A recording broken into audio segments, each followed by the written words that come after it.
Девчонки, сегодня я вам покажу мой вариант завтрака, который мы приготовим вместе. Для приготовления панкейков нам понадобится 2 яйца, чайная ложка соды, 2 столовые ложки крахмала, щепотка соли, 600 мл варенца и 400 грамм муки.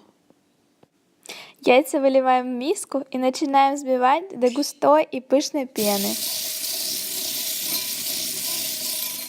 После того, как мы получили такую консистенцию, мы высыпаем чайную ложку соды и все продолжаем тщательно взбивать.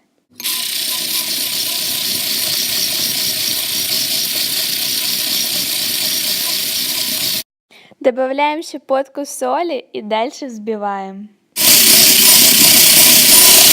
Добавляем крахмал и тщательно начинаем взбивать около минуты, чтобы у нас не было комочков.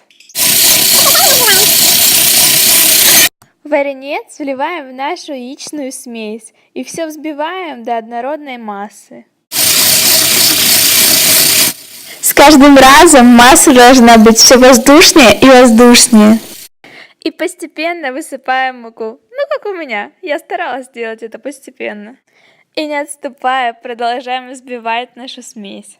Если смесь будет недостаточно густая, добавьте еще немного муки и продолжайте взбивать. Теперь хорошенько разогреваем плиту и начинаем печь наши панкейки.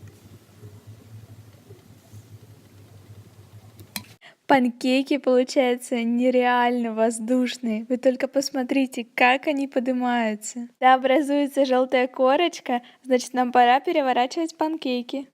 Ну вот мы приготовили панкейки, теперь осталось заняться декором. Берем 6 панкейков и выкладываем их пирамидкой друг на друга. Я решила их полить кленовым сиропом, потому что я его очень люблю, и посыпать грецкими орешками. Они такие вкусные. А чтобы наши панкейки хорошенько пропитались, я их немного надрежу и еще полью кленовым сиропом. Это так сладко, так вкусно. Вот у нас и получился отличный вариант завтрака. Порадуйте себя им или своих близких. Спасибо вам большое за просмотр. Я надеюсь, что вам понравилось это видео.